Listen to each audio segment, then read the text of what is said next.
Hola a todos, bienvenidos una vez más a un encuentro desde Su Voz Sos Vos. ¿Cómo están? Mi nombre es Débora Orellano y pertenezco al equipo de Su Voz Sos Vos. Quizás es la primera vez que nos estás escuchando, que estás viendo este video, o quizás ya nos venís siguiendo, porque esta ya es la quinta conferencia. Bueno, te queremos contar que Su Voz Sos Vos es un equipo interdisciplinario de profesionales, estudiantes y personas que están enfocadas al trabajo con la niñez, la adolescencia y la familia, en la formación, contención, prevención, acompañamiento y promoción de la vida y los valores. Asistimos y acompañamos a mujeres y sus hijos en situación de vulnerabilidad, mujeres que sufren violencia o desamparo, atentos a las necesidades que este tiempo nos apremia, asistiendo también a familias que más lo necesitan, ayudándolos a salir de estas situaciones. De esta manera, promocionamos la vida y los valores, con hechos más que con palabras. Este espacio es para quienes aman la vida y la respetan. Su voz o voz se levanta por aquellos que no pueden hablar. No solamente defendemos la vida del bebé, sino también que defendemos la vida de la mamá. Si estás interesado o interesada en formar parte de este equipo de trabajo, comunícate a través de nuestras redes sociales, nos vas a encontrar en Instagram y en Facebook como Su Voz Sos Vos. Escribinos en el chat, queremos saber desde dónde nos estás acompañando, y también si tenés alguna pregunta que te puede surgir durante la charla, la puedes dejar también en el chat, y luego los que van a estar a cargo la van a responder. Como muchos de ustedes saben, durante este año nos hemos propuesto a compartirles y hacerlos partícipes de una serie de charlas y entrevistas, conversaciones con médicos, psicólogos, abogados, políticos y referentes que defienden la vida como lo hacemos nosotros también. Como les dije al principio, esta es nuestra quinta charla. Así que presta mucha atención y estate atento a las siguientes fechas, que por supuesto vamos a estar publicando tanto en las redes sociales de Su Voz Sos Vos, como también en nuestras redes personales. Desde ahí, desde donde estás, acompañando.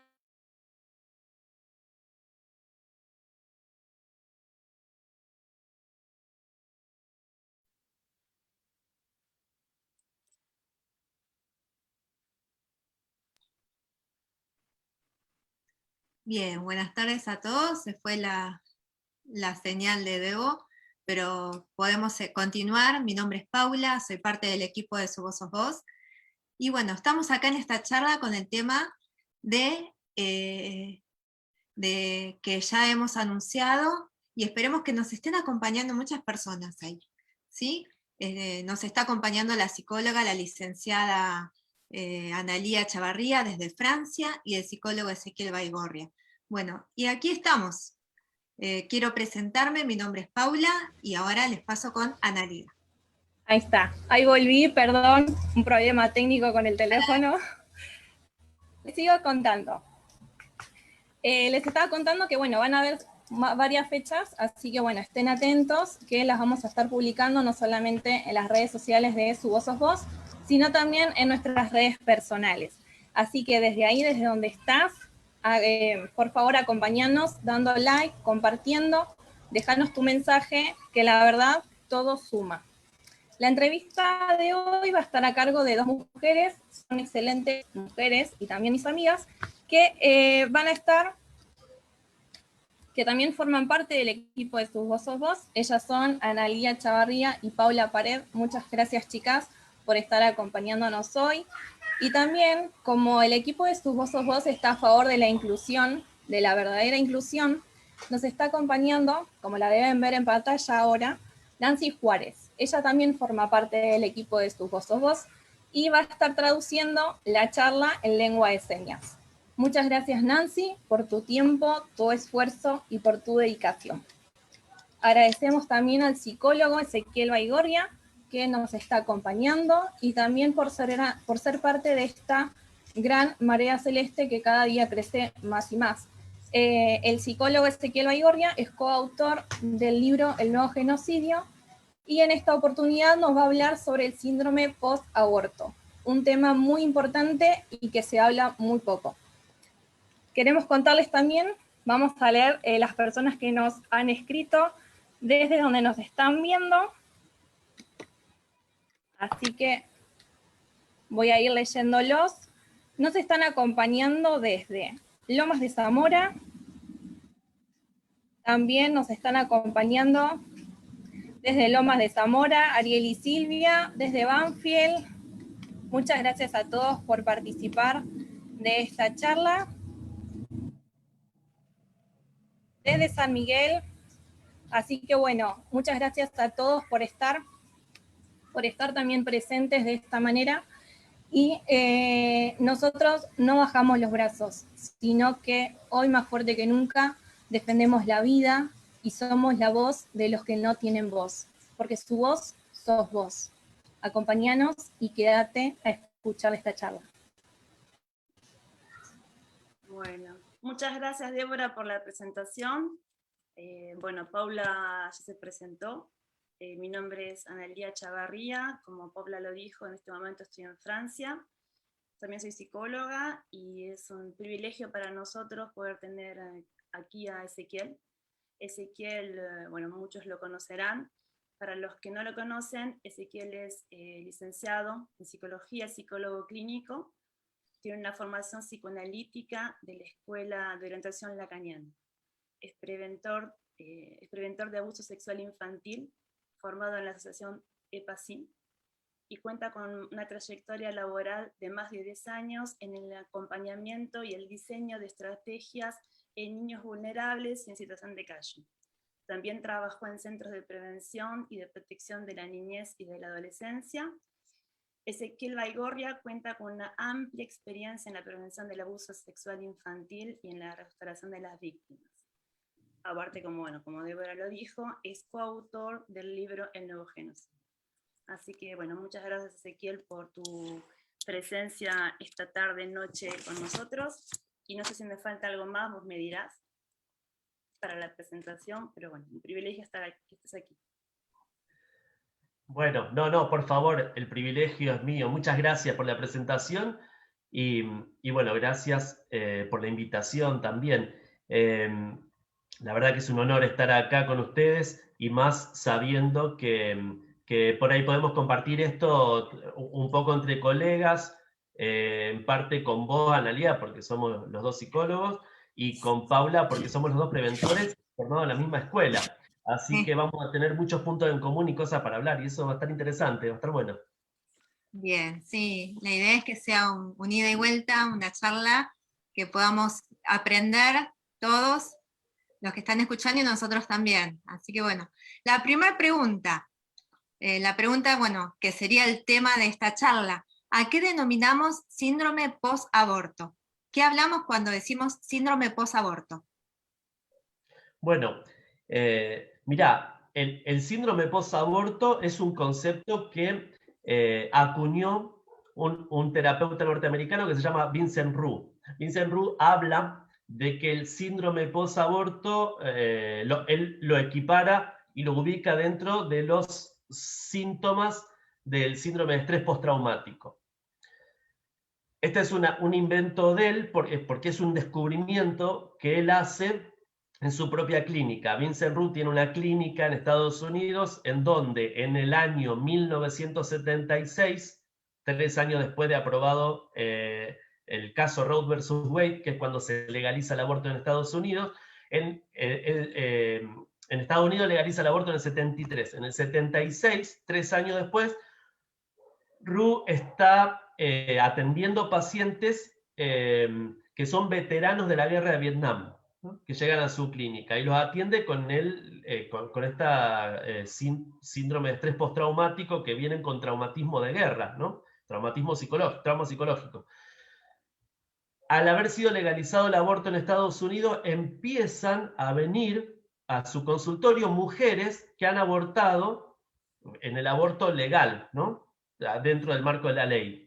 Y él descubre en el tratamiento que estas mujeres tienen, los síntomas que tienen son muy similares, y se repetían en algunos casos, a los síntomas y las secuelas que tenían los ex veteranos de guerra, ¿no? Entonces, por eso él lo engloba dentro del estrés postraumático, como un tipo de estrés postraumático. Después, obviamente, vienen nuevas investigaciones, se le puede buscar una vuelta y trabajar un poco más esto, pero de por sí él encuentra una similitud, y esto es lo interesante, ¿no? Una similitud entre la mujer que ha abortado, no en la clandestinidad, sino en la legalidad, la que ha abortado, con los traumatismos de los veteranos de guerra, ¿no? Una similitud en los síntomas, lo cual es alarmante, porque de alguna manera esto es lo que te oculta la propaganda del aborto. O sea, tanta propaganda del empoderamiento femenino, pero en ningún momento se habla de las consecuencias psicológicas y del daño que esto causa. Daño que puede quedar inconsciente y que puede quedar reprimido. Y que este mismo trauma, digamos, hay casos en donde se activa después de muchos años. Incluso la llegada del primer nieto puede llegar a activar los síntomas del trauma, síntomas de estrés postraumático, provocados por el aborto, que a lo mejor habían sido realizados 40 años antes. Es decir, una mujer puede haber estado 40 años sin haber tenido ni siquiera noticias de que el aborto que ella se practicó le dejó consecuencias o síntomas, ¿no? Y estos síntomas de estrés postraumático, que Ruth llama síndrome post-aborto, estos síntomas no aparecían previamente a practicarse el aborto inducido. O sea, antes del aborto no estaban, aparecen después. Entonces, como consecuencia directa, coincide en tiempo y en el momento, la aparición de los síntomas coincide en el momento que se ha practicado el aborto. Entonces, más o menos tiene que ver con esto, ¿no? De que el aborto deja secuelas. Una socióloga francesa que se llama Ségolène Duclos, que expuso en el Senado y en la Cámara de Diputados en Argentina en el debate del aborto del 2018, dijo que ella trabajó en Francia durante muchos años y había venido a Argentina en el 18, hacía 3 años que estaba acá, trabajando en barrios carenciados, en Villa Miseria, y ella decía, trabajé con muchas mujeres pobres que han abortado, y la mujer que pasó por un aborto, lo que se escucha y lo que se repite siempre la misma frase, y que es la siguiente: nadie me dijo que esto era así, nadie me dijo el sufrimiento que esto supone, ¿no? Entonces, el aborto no es una práctica inofensiva, inocente, no es una cosa que uno va y se saca un peso de encima, sino por el contrario deja secuelas, y estas secuelas, por lo que yo pude comprobar en la clínica con pacientes que yo he atendido y casos que yo he trabajado, a medida que pasa el tiempo se van agravando, ¿no? Puede ser que al principio no tengan noticias, como si nada, incluso se puede sentir un alivio, haber sacado un problema de encima, un bebé o un embarazo no planificado, pero después empieza a pasar factura. Ni hablar el caso de mujeres que han tenido más de un aborto y que después, cuando quisieron tener un hijo, no pudieron quedar embarazadas. Ahí se empieza como a dar vuelta a la situación, ¿no? Y una situación muy triste y muy lamentable. Pero bueno, un poco esto es lo que la secuela que deja practicarse un aborto, la secuela psicológica.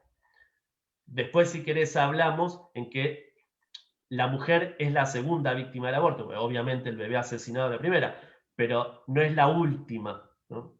Hay más personas que son afectadas también psicológicamente por el aborto. Y bueno, justamente, Ezequiel, porque vos estás hablando de un daño que queda en la mujer, y estás hablando de que la mujer no es la única que queda afectada. ¿Nos podés contar un poquito más sobre las personas a qué afecta el aborto, ya que es una práctica terrible? ¿A quién más afecta el aborto? Mirá, sí, uno de los principales síntomas o consecuencias que aparece después de practicarse un aborto es la culpa, ¿no? Aparece un gran monto de culpa. Esto se comprobó en Estados Unidos después de haberse legalizado el aborto, en Francia después de haberse legalizado el aborto también. Hay un documental muy interesante que se llama One Child Nation, que está en Amazon, que es sobre la política del hijo único que tiene China. También muestra las consecuencias que deja en la mujer, la culpabilidad y los traumas que quedan en la mujer que han abortado, que es terrible. Pero aparte de esto, te aparece la culpabilidad como en primer lugar, pero además de esto aparecen otros síntomas como por ejemplo lo que se llama el síndrome del aniversario, que es que todos los años, la misma fecha y en la misma época en donde se practicó el aborto y en la misma fecha en donde tendría que haber nacido el hijo abortado, se produce un monto de angustia. Trabajándolo en terapia y en análisis se descubre que ese monto de angustia está relacionado con el aborto. Muchas veces la mujer misma se sorprende porque ella no lo tenía en cuenta que el aborto le había provocado eso, pero todos los años en agosto le pasaba lo mismo y es la fecha en que cuando era adolescente había abortado. Este síndrome del aniversario, que aparte otro síntoma de este mismo síndrome es que hay una fantasía recurrente de qué pasaría si ese bebé hubiera nacido, si ese hijo hubiera nacido. Entonces, está en pandemia, encerrado en cuarentena en el 2020 y pensás, si yo hubiera tenido ese hijo, ¿cómo estaría conviviendo con ese hijo en este momento? O si estaría separado, digamos, ¿cómo haría para que pase tiempo con el papá y con la mamá? Bueno, cosas así, fantasía recurrente, ¿a qué año lo llevaría a la escuela? ¿Qué haría? ¿Cómo sería mi vida? Bueno, esto también ocurre en el hombre. El hombre también es víctima del síndrome posaborto. El hombre también tiene consecuencias. Incluso el hombre que induce a la mujer a abortar o que presiona a la mujer que aborte, ¿no? Y hay casos de hombres que cuentan que le han obligado a abortar a su novia porque no podían tener ese hijo, no querían, digamos, asumir la responsabilidad en ese momento, obligaron a la mujer para que aborte, y que después de los años empezaron a tener un monto de culpa cada vez más grande, y eso como que empezó a pasarle factura. Pero hay hombres que no quieren abortar, hay hombres que deciden hacerse cargo de la situación, que quieren tener el hijo igual, aunque la pareja no quiera, no tienen problema de hacerse cargo y criarlos ellos solos. Hubo un caso muy triste en Colombia el año pasado, en donde un chico de unos 18, 20 años iba todos los días a una clínica abortista con un cartel para pedir por favor que su exnovia no aborte al hijo que habían tenido juntos, y no pudo impedirlo tampoco, y salía a las noticias porque el chico iba todos los días a la clínica porque no sabía cuándo tenía fecha. Bueno, el hombre queda excluido de la decisión. Como un hombre que no quiere abortar, que no quiere que la mujer aborte su hijo, no tiene lugar para decidir y sobre todo no tiene ningún amparo legal. Hace poco tiempo me contó una agrupación de acá de Argentina que trabajan con acompañamiento a mujeres embarazadas y con mujeres que han abortado, que había venido a consultarlo un hombre que era tío de un bebé que estaba por ser abortado, ¿no?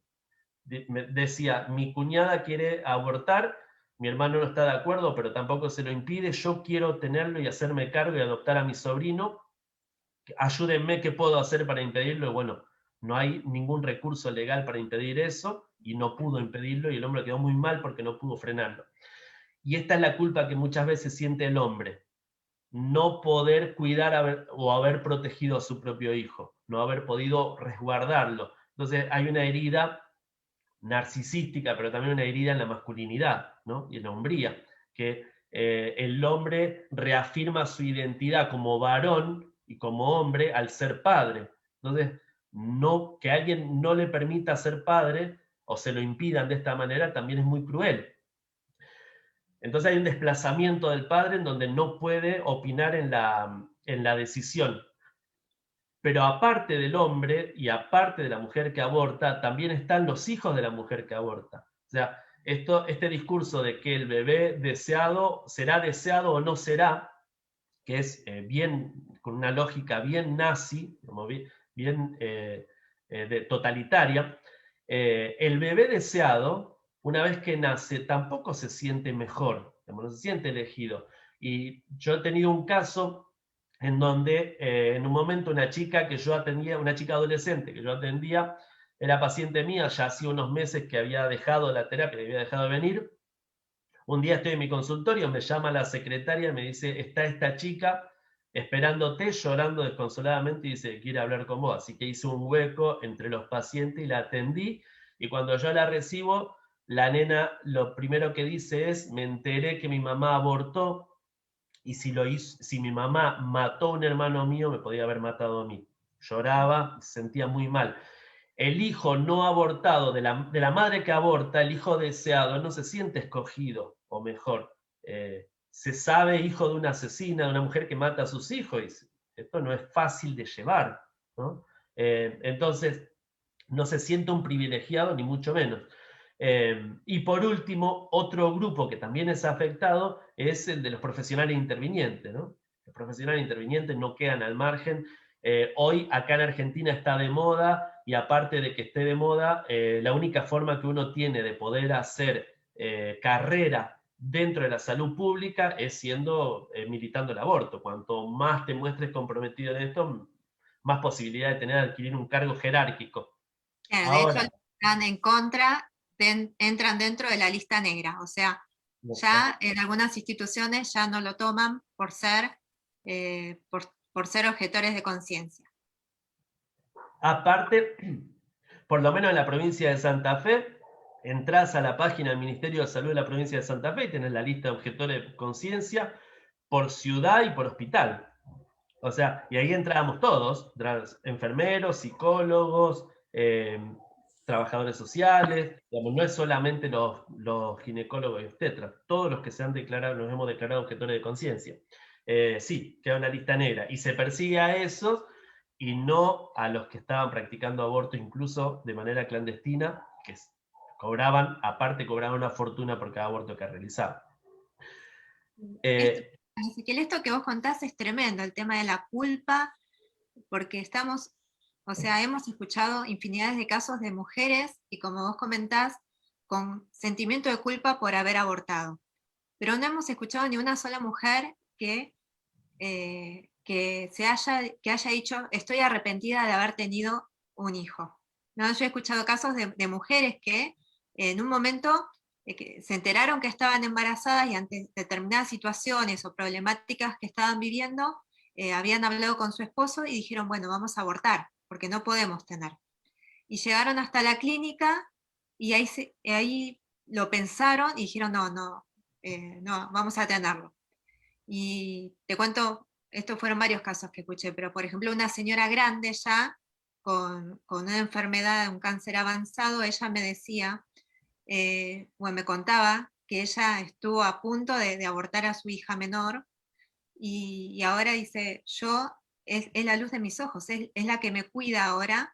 Yo no hubiese disfrutado de su vida, de mis nietos, y la verdad que no me arrepiento para nada haberla tenido. Y eso es uno de los casos, ¿no? Tantas mujeres que escuchamos que en un momento habían pensado en abortar y después decidieron decidieron sí tener a su bebé y no se arrepienten. Dice, mirá si hubiese abortado. No, claro. Sí, hay muchísimas mujeres que se arrepienten de haber abortado, la mayoría. No hay ninguna mujer que pensó en abortar, cambió de opinión y se haya arrepentido de haber tenido el hijo, ¿no?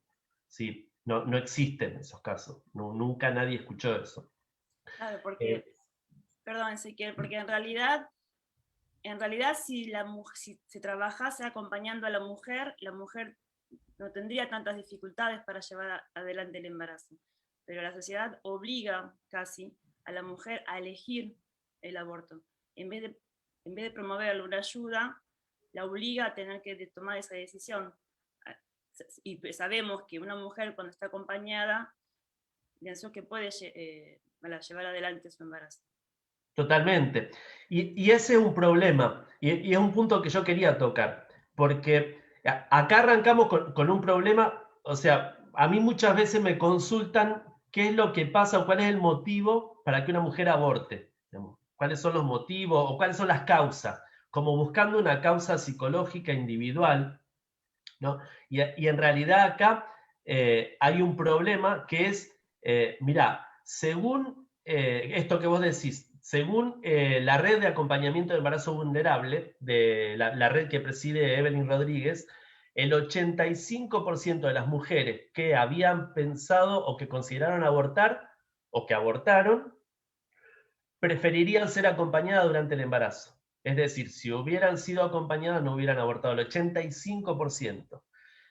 Y Vincent Roux, que yo mencionaba recién, que es el que acuña el término de síndrome post-aborto, tiene varios estudios que hizo sobre el tema, investigaciones y publicaciones, y en uno publicó que en Estados Unidos, donde el aborto es legalizado, el 64% de las mujeres que abortaron dijeron haberse sentido presionadas para hacer el aborto.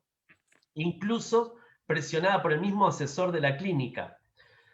Acá en Argentina, unos días o unas semanas antes de que se apruebe la ley del aborto, Faro Films publicó una entrevista a una mamá que tenía una hija adolescente que quedó embarazada y que fue a hacer la primera consulta, y que en esa consulta hicieron todo un método de manipulación para convencerla para que la piba diga que quería abortar. Una nena de 15 años, creo que tenía 14, 15, una nena chiquita. Entonces, este mecanismo, que yo lo escuché un montón de veces, pero nunca logré conseguir que alguien se anime a contarlo en público, pero que lo publicó Faro Films, este mecanismo es lo que está pasando en Argentina. Digamos, los grupos de consejería previa al aborto, digamos, no es que son solicitados para asesoramiento, aparte de que son todos integrados por abortistas, porque los Provida no tenemos ningún lugar adentro de esos grupos, sino que se aseguran de que el más abortista forme parte de ese equipo. Pero aparte de eso, son los que terminan manipulando, convenciendo y cerrándole todas las opciones a la mujer para que termine decidiendo por el aborto, que esto es una trampa y es muy perverso, porque la decisión que toma, que no es suya propia, sino que termina siendo impuesta, pero le queda como vos lo decidiste, ahora si vos te sentís culpable, hacete cargo porque fuiste vos. O sea, es tomarse de la legalidad de la palabra, de que él diga con su boca y que después se haga cargo. Entonces después no la acompañan en la culpa o en el proceso traumático que después la dejan sola, ¿no? Porque, bueno, que se haga responsable de sus actos, pero ellos no se hacen responsables de la injerencia, ¿no? De la presión que ejercieron. Claro, le muestran como que es el único camino, la única opción viable es el aborto. Y después arréglatelas, abortás y ya está. Es como que si vos abortás se te solucionan todos los problemas. En realidad no se soluciona ningún problema. Pero es como que te presentamos el aborto como la solución mágica y después ya está. Te dejamos libre porque ya tenés todos los problemas solucionados. Y en realidad nunca le cuentan las consecuencias. Totalmente. Y no la acompañan tampoco, la dejan sola. Y que fue un poco lo que pasó con este caso que está resonando hoy, que todo el mundo está hablando, de esta chica de Mendoza. Ella fue a la cronología de todos por lo menos todos los artículos y todas las notas que yo leí hoy, dicen lo mismo. Fue miércoles, la chica consulta porque quiere practicarse el aborto. Le dan misoprostol en un hospital o en un lugar público, creo que en un hospital. Viernes se sentía mal, el sábado la internan y el domingo falleció. Una chica de 23 años que tenía su pareja estable, estaba embarazada de su novio, no fue embarazada por causa de violación, era presidente de la Juventud Radical del pueblo donde vivía en Mendoza, militante del aborto. Según me dicen algunos, tenía la foto de perfil de Facebook, era por el aborto legal y decía, o sea, estaba haciendo propaganda, era militante comprometida con el aborto, y era alguien que, digamos, no había sido un embarazo fruto de violación, no había inviabilidad en el feto aparentemente, sino que que terminó siendo, digamos, un aborto por una propia decisión egoísta. No había otra causa y no entraba dentro de lo que contempla la ley, pero ahora ya todos sabemos que aborta cualquiera por cualquier cosa y que se promociona. Por ejemplo, en la ciudad de Buenos Aires, durante el 2019 hubo un poco más de 8.000 abortos se practicaron, y el jefe de gobierno, Horacio Rodríguez Larreta, lo cuenta jactándose de eso, pero no tenés 8.000 violadores presos. No hay 8.000 denuncias de abuso. Para nada. Entonces, es lo que nosotros decíamos en un principio, que el aborto se utiliza como método contraconceptivo, Como que si el embarazo no te conviene, y si llega en un momento en donde vos no lo querés y no lo buscaste y no te sirve y te arruina los planes, entonces bueno, vas a practicar un aborto, nadie te pregunta nada, nadie te dice nada, podés hacerlo, está todo bien, y encima, bueno, poner en riesgo tu vida, ¿no? Cosa que nadie tampoco te cuenta, que es lo más grave, pero aparte de esto, bueno, quedan secuelas como estamos hablando. Sí, es como que el aborto ahora se enseña como una moda, ¿no? Si abortás sos cool, estás en la moda, no sé cuál es la palabra ahora que usan las jóvenes, pero el otro día escuchaba una charla de una conocida ginecóloga. Ella contaba que había ido a una escuela secundaria a dar charlas justamente sobre responsabilidad, sobre educación sexual responsable, y les enseñaba a las jóvenes, a los jovencitos, sobre responsabilidad. Y las chicas muy cancheras decían, no, pero no pasa nada, total, si quedo embarazada, aborto y listo. Como que era la única opción que conocían viable para cuidarse. O sea, quedo embarazada y aborto. Esa es la única opción. O sea, cero responsabilidad, cero cuidado. Total, si aborto estoy a la moda. Voy a ser una más del grupo de amigas. Está empoderada como Lali Espósito, claro. Lo único que puede tener en su vida similar a Lali Espósito es haber asesinado a un hijo. O por lo menos lo que te muestra la cultura. Vos fijate que esto que vos decís de que es la única opción que se muestra, que te batallan los medios de comunicación como algo, la propaganda, ¿no? En este documental que te mencionaba recién, que se llama One Child Nation, de la política del hijo único en China, hay un momento en donde aparece el encargado de hacer la propaganda para la política del hijo único, y el tipo, y te mostraban las canciones, las obras de teatro, las películas, digamos, que hacían, haciendo propaganda, usted será más feliz teniendo un solo hijo, como cosas, ¿no? Esta propaganda bien al estilo nazi, bien del comunismo y del socialismo y de los regímenes totalitarios, y acá tenemos esto que mencionábamos recién, de que te dejan como única opción y que tenés toda la batalla cultural de los medios, de las redes sociales y de los influencers y todo esto. Y aparte tenés los grupos de consejería, como mencionábamos antes, que presionan a la mujer para que aborte, en donde te doy un dato, durante 2019, en el gobierno de la provincia, en la provincia de Buenos Aires, según los datos del Ministerio de Salud de la provincia de Buenos Aires, 5.700 mujeres entraron a consejería, pasaron por consejería y solamente 17 se negaron a abortar, las otras abortaron, ¿no? Entonces, parece que consejería es un embudo, es un lugar donde el que entra no sale o no podés salir. Es como que solo 17 lograron escaparse de eso, pero ahí la que entra termina abortando. Entonces, esto del derecho a decidir parece que no es tan derecho, digamos, no es que tienen el derecho, no tienen tanta libertad como ellos están pregonando, porque si yo agarro a una mujer, la amenazo con un arma de fuego y le digo, o te dejas violar o te mato, ¿dónde está el derecho a elegir? ¿Cuál es la libertad de elección? Si tenés que elegir entre tu vida y digo, en una situación extrema, bueno, esto es lo que está pasando, la presionan de tal forma que no le queda opción más que terminar cediendo, ¿no? Entonces, acá la libertad que tanto pregonan parece que no existe. Sí, sabes que acá el aborto se le llama IVG, interrupción voluntaria del embarazo. Y a mí me parece totalmente paradójico que se le llame voluntario, porque en realidad la mujer piensa que tiene, como decís vos, piensa que tiene la posibilidad de elegir, que está en su voluntad, pero al final en realidad la terminan obligando, y con las pocas posibilidades de acompañamiento que le dan, y como dice Paula, tantas jovencitas que les dicen que es mejor abortar que, bueno, tener sexo responsable, bueno, terminan abortando a los que justamente no es voluntario, están obligadas. Claro, es parte de la farsa, esto, hacerle creer que están decidiendo en libertad cuando en realidad no hay libertad. Claro. Así que... Te hago, sí, perdón, Ani, te hago otra pregunta, Ezequiel. Y ante una mujer que aborta, o sea, ¿todas pasan por el estrés postraumático? ¿O hay algunas que son más propensas u otras? ¿O hay alguna edad específica? Mirá, según una investigación del Proyecto Esperanza, que es un proyecto que acompaña a mujeres que han también con el embarazo vulnerable, el 65% de las mujeres que abortan tienen síndrome posaborto, o tienen síntomas, ¿no?, de afectación.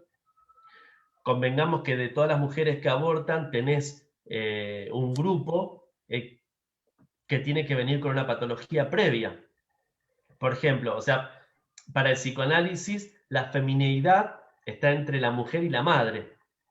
La mujer es lo seductor, lo que hace que un hombre pueda enamorarse de ella, la parte más ligada a la sexualidad y al eros. Y la madre es lo maternal, lo contenedor, pero también la parte en donde se siente completa teniendo un hijo. La femineidad tiene parte de seductor y parte de sensualidad bien lograda, ¿no? Y parte de maternal, tiene un equilibrio entre las dos. Si es todo madre, es un peligro para el hijo porque el hijo viene a completar a la madre y bueno, el resultado es que salga un hijo narcisista, muy imposible de ponerle límite, bueno, etc. Y por otro lado, la que es todo mujer y no tiene nada de madre, es lo que se puede ver con el mito de Medea, ¿no? La historia griega de Medea, que es la que ayuda a Jasón a obtener el vellocinio de oro, y después tiene 2 hijos con Jasón, ella se enamora de Jasón, tiene 2 hijos juntos, después Jasón, una vez que conquista y logra obtener el vellocinio de oro, la deja, se enamora de otra mujer, la abandona, entonces Medea, en venganza, asesina a los 2 hijos, ¿no? Asesina a los 2 hijos que tiene con Jasón, en venganza a Jasón, ¿no? Entonces, esa es la que es todo mujer, la que le importa la relación con el hombre y no considera o tiene los hijos como un objeto, o que tiene los hijos como para utilizarlos para retener a su esposo o a su pareja. Este tipo de mujer entra dentro del rango de la psicosis, digamos, y una mujer con esas características no va a tener síndrome posaborto, pero porque estamos hablando de otro tipo de estructura psiquiátrica, digamos, de otro tipo de estructura psicológica. No va a tener porque tampoco tiene culpa. El psicópata no tiene culpa, sino que siempre angustia al otro, ¿no? Y esto que también es el mecanismo que hace por ahí el feminismo, más organizado y sistemático, de que yo asesiné a mi hijo, yo aborté, pero la culpa es del Estado, la culpa es de la sociedad, la culpa de la iglesia, digamos, siempre la culpa del otro. Del macho opresor. Del macho opresor, claro, del patriarcado, qué sé yo, que no existe. Por lo menos acá en Occidente no existe. Pero digo, ese es un grupo de mujeres que tampoco no va a tener síntoma de estrés postraumático porque no tiene estrés, porque es una patología más seria, ¿no? Es como un asesino serial, ¿no? Un asesino serial no tiene culpa, sentimiento de culpa, no va a tener culpa si aborta. Pero bueno, estamos hablando de una estructura más compleja y más profunda, ¿no? Claro. Y justamente entonces de Ezequiel, digamos que hay una parte de mujeres que no sienten culpabilidad, y bueno, con aquellas mujeres que no sienten culpabilidad no buscarán ayuda, pero justamente como para ir terminando ya la charla, digamos, las mujeres que sí pasaron por un aborto y que se sienten dolidas de la decisión que tomaron, ¿cómo vos que tenés experiencia en este campo, cómo se puede trabajar con ellas? ¿Cómo es la práctica que tenés, que se puede tener con estas mujeres? Por empezar, bueno, la escucha, obviamente, ¿no? Escucharla sin juzgar y sin condenar. Porque ahora estamos hablando de otro tipo de mujer que aborta, ¿no? Hoy, o sea, a partir de ahora vamos a tener, los próximos años van a empezar a multiplicarse los casos de mujeres que han abortado presionadas, engañadas, digamos, que le mintieron. Esta va a ser va a venir de otra manera a la consulta.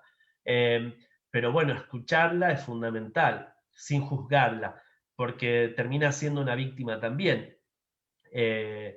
No todas las mujeres que abortan son militantes del aborto, ¿no?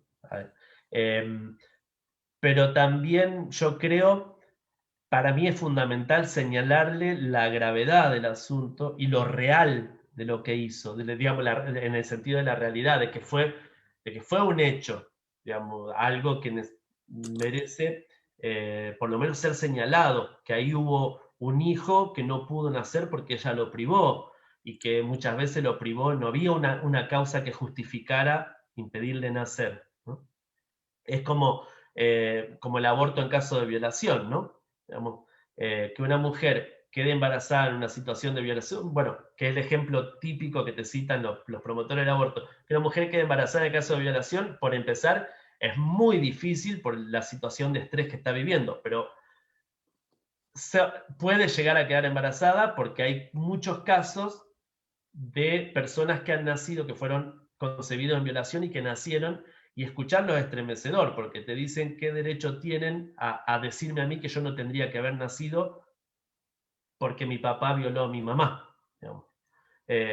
O sea, ¿qué culpa tiene un bebé o un hijo del delito que comete el padre, ¿no? Hacerlo pagar es totalmente injusto, pero se ha logrado instalar esta asociación, ¿no? Que hay que matar al pibe, al hijo, por culpa de que el padre es un degenerado. Ahora, para el DSM-5, que es el Manual de Diagnóstico y Estadístico de Trastornos Mentales de la APA, perdón, de la Asociación, sí, de la APA, la Asociación Estadounidense de Psiquiatría, dice que el estrés postraumático tiene 3 causas, y con estas 3 causas lo diagnostica, ¿no? Que es haber padecido una lesión física importante, haber sido víctima de violencia sexual y haber presenciado un crimen o haber participado en un crimen. Entonces la mujer que es víctima de una violación ya tiene un hecho traumático en su vida, ya tiene un trauma y una marca que es haber sufrido la violación. Si encima la hacemos participar y presenciar de un crimen de su propio hijo y a la que ella tiene que acceder dando el sí, aunque sea con la voluntad de la boca para afuera, pero aunque no esté completamente convencida, pero la obligan a dar su palabra, es agregarle un trauma al que ya tiene, digamos, y es agravar el caso, y agravar la situación, ¿no? Por eso es muy perverso obligar a abortar a una mujer que sufrió una violación.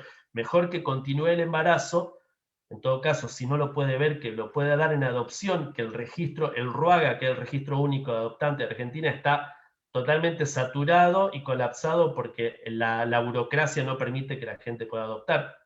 Pero hay miles de parejas y de matrimonios que quieren abortar y no pueden, que quieren adoptar y no pueden, pero que ella por lo menos no tenga la culpa de haber matado a su hijo, ¿no? No tenga la carga de haber terminado con el embarazo. Y aparte de que el hijo ya de por sí no tiene la culpa de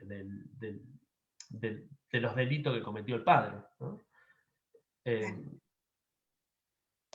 el caso de abuso, escuchamos muchas veces el hecho de niñas no madres, ¿no? Por causa de abuso. En las niñas también se genera lo que es el estrés postraumático. Y en este caso, vos decías que lo que es un aborto agrava la situación, ¿no? No es que se termina ahí con un aborto. En las niñas, ¿cómo se trabaja lo que es el acompañamiento?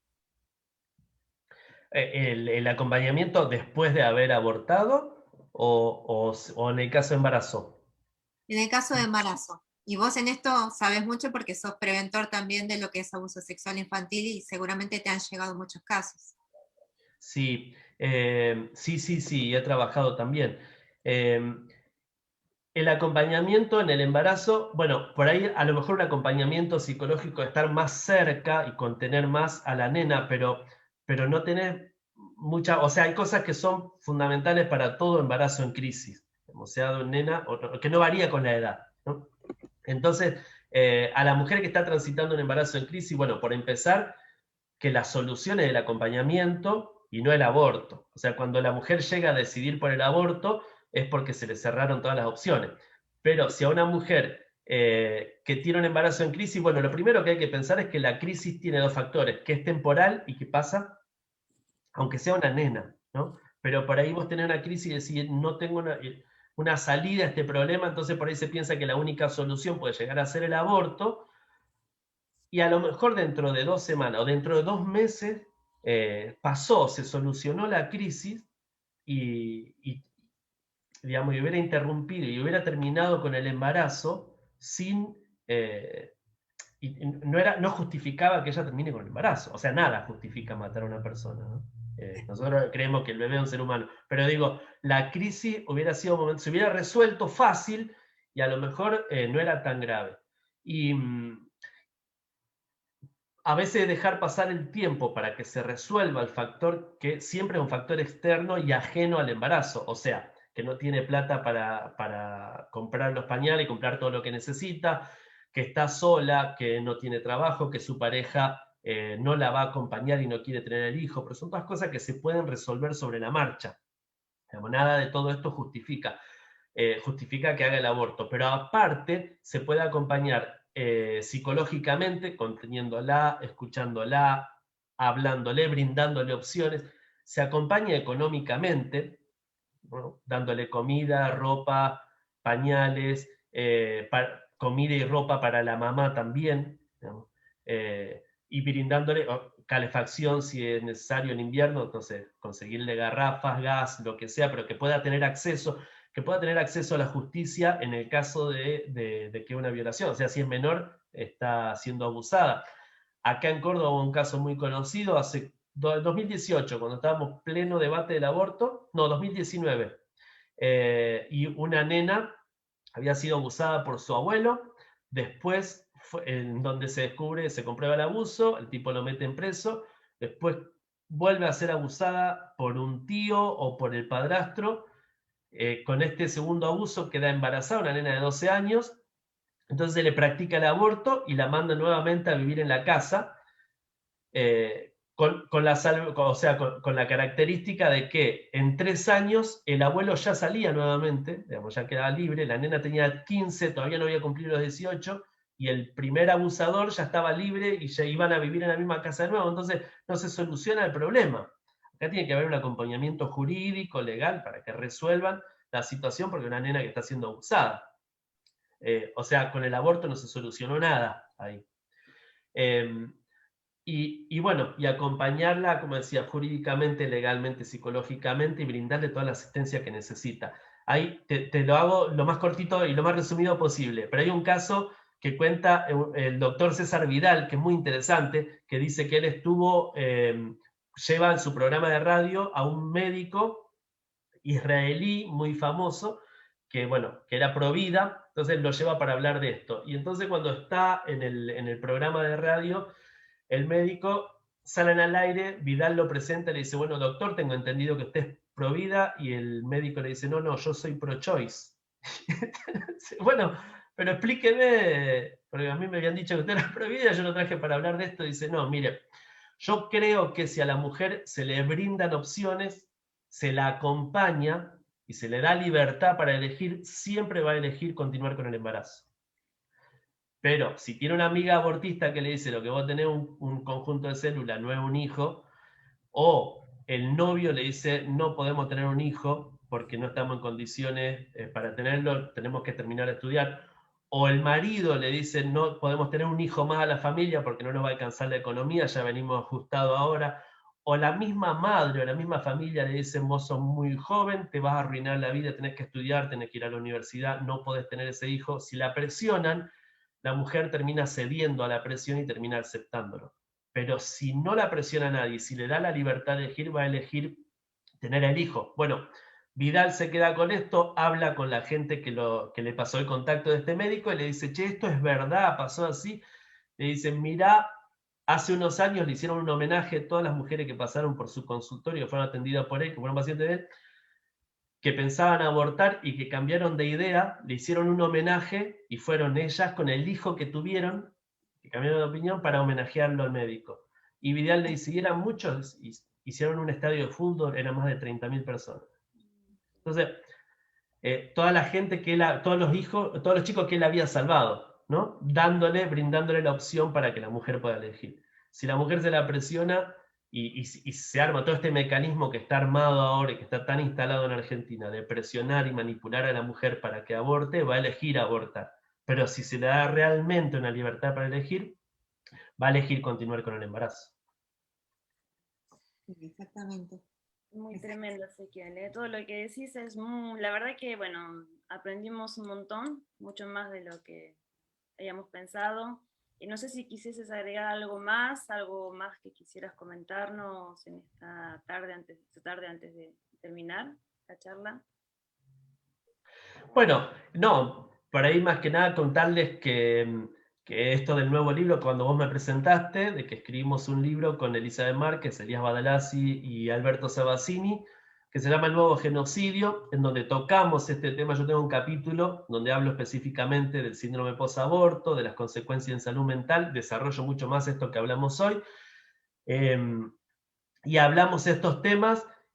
Bueno, recomendárselo para aquel que quiera informarse más, y recomendar sobre todo que puedan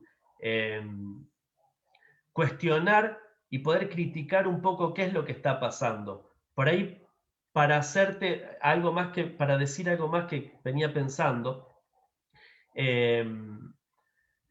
con esto, que me quedé mucho con esto de la política del hijo único que tenía China, que en su momento, digamos, obligaba a la mujer a abortar, porque no podían tener más de un hijo, entonces la mujer que quedaba embarazada por segunda vez lo tenía que abortar.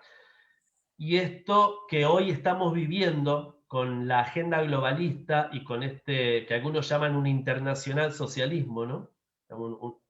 Como lo fue el nacionalsocialismo, pero un régimen totalitario a nivel global, en donde, bueno, hay entidades supranacionales que están ejerciendo presión a los gobiernos, y con este discurso, que fue el mismo argumento que se utilizó en China para obligar a abortar a las mujeres, que fue que la tierra está siendo superpoblada y que la gente estamos consumiendo todos los recursos, lo cual es mentira, digamos, pero este discurso ecologista de que hay superpoblación en la tierra, igual que se decía en China, que estaba superpoblada también, que a lo mejor en China pasaba, pero en la tierra, en todo el planeta no.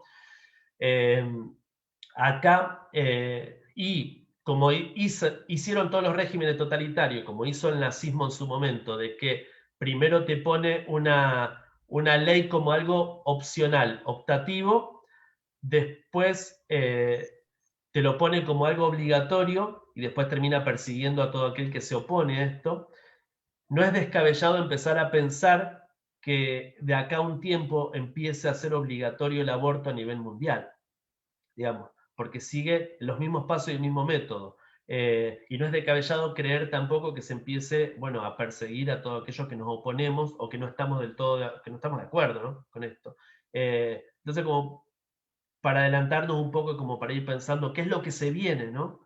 Si se manejaron así en otro tiempo y se utilizó en otros lugares y se están repitiendo los mismos modelos, ¿qué nos espera de acá en un futuro, ¿no? Para ir trabajando. Sí.